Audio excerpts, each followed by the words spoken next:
Assalamualaikum warahmatullahi wabarakatuh. Teman-teman, semoga semuanya dalam keadaan sehat dan masih terus semangat untuk mempersiapkan mengikuti pretest PPG yang tinggal beberapa hari lagi.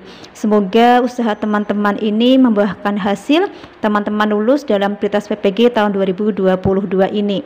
Nah, terima kasih kepada teman-teman yang sudah setia mengikuti channel ini. Semoga teman-teman diberikan kelulusan dan teman-teman bisa menyalakan loncengnya jadi tidak ketinggalan dengan video yang terbaru dari saya.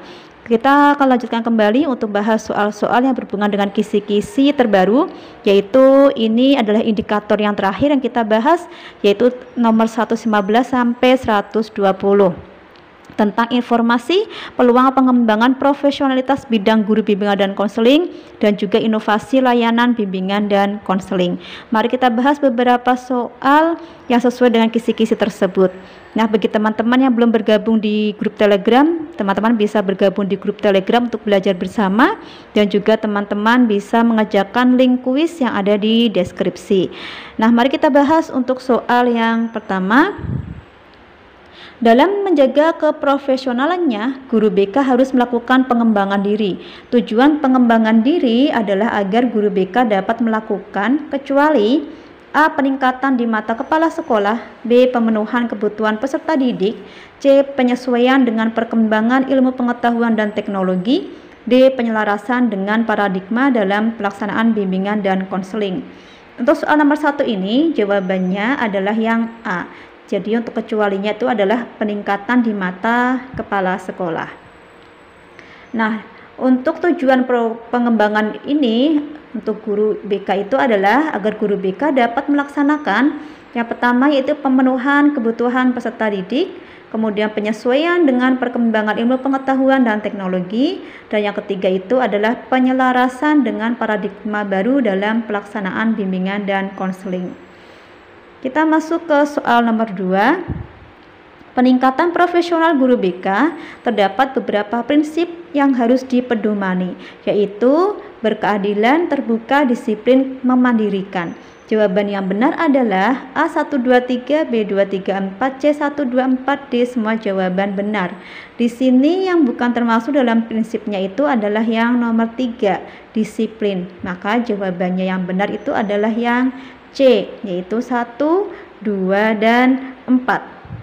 Nah, dalam pembahasan ini sudah jelas bahwa ada beberapa prinsip ya, yaitu ada berkeadilan, ada terbuka, kemudian juga ada ilmiah dan yang lainnya. Nah, sudah masuk dalam jawaban sesuai dengan soal sebelumnya. Nah, mari kita lanjut ke soal nomor 3. Dalam upaya pengembangan tidak boleh hanya sebagian kompetensi saja. Hal ini penting mendapat penekanan karena A. Keprofesionalan seseorang itu terbentuk jika ada keinginan untuk mengikuti. B. Keprofesionalan seseorang itu terbentuk jika keseluruhan kompetensi itu terkuasai dengan baik. C. Keprofesionalan seseorang itu terbentuk jika beberapa kompetensi dikuasai. D. Keprofesionalan seseorang itu terbentuk jika ada dukungan dari stakeholder di sekolah. Untuk soal nomor 3 ini, jawaban yang benar adalah yang B ya.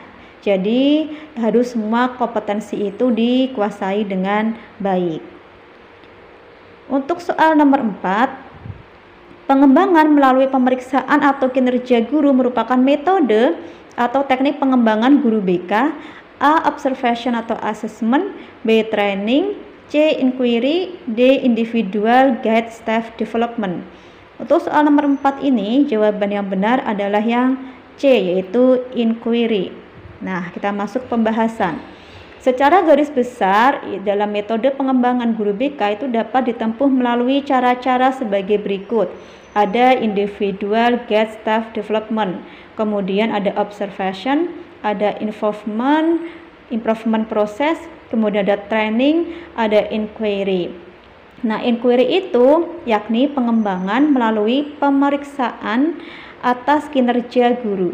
Bagi guru BK, pemeriksaan dilakukan terhadap dokumen laporan pelaksanaan pemberian layanan BK dalam kurun waktu tertentu. Misalnya laporan kerja selama 1 tahun, 1 semester, atau bisa juga dalam 1 tahun.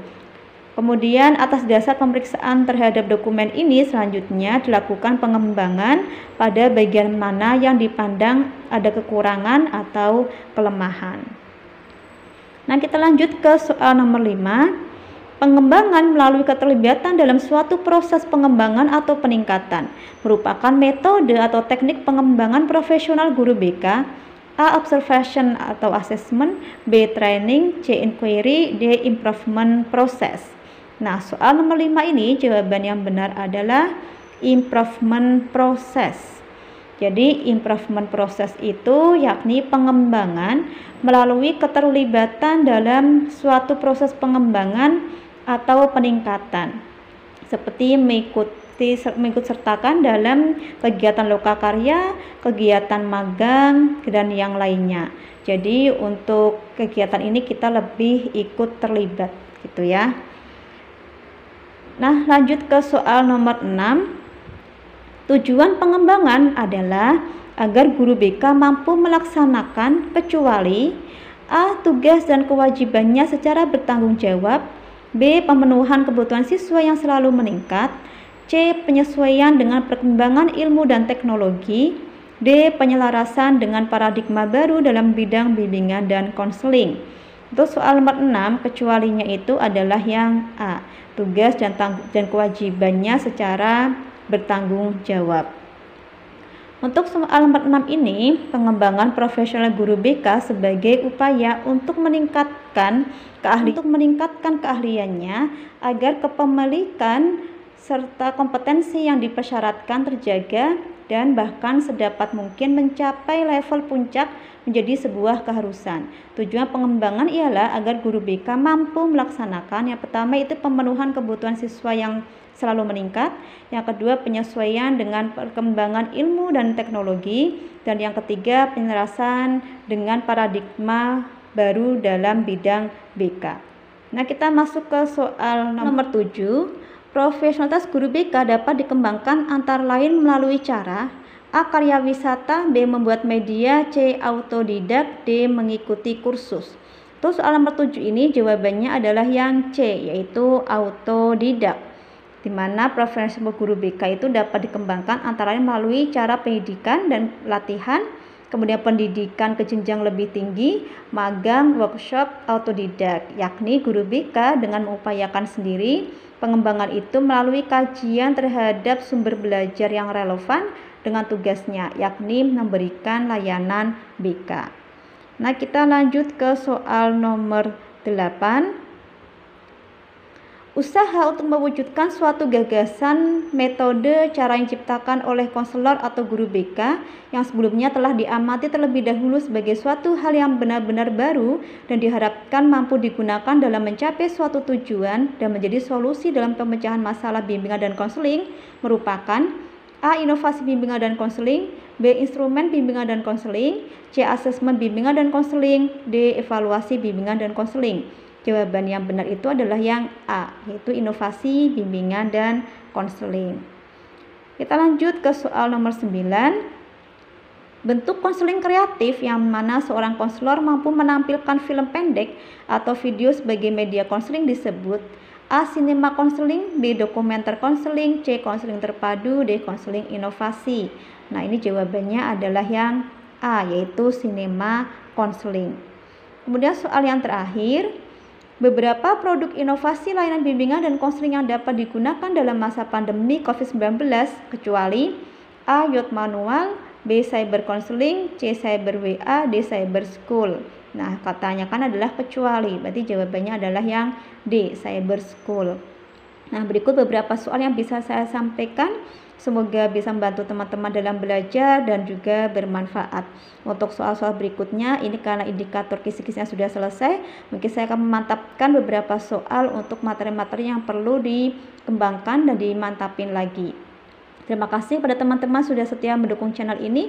Mohon maaf jika ada kekurangan dan kesalahan. Wassalamualaikum warahmatullahi wabarakatuh.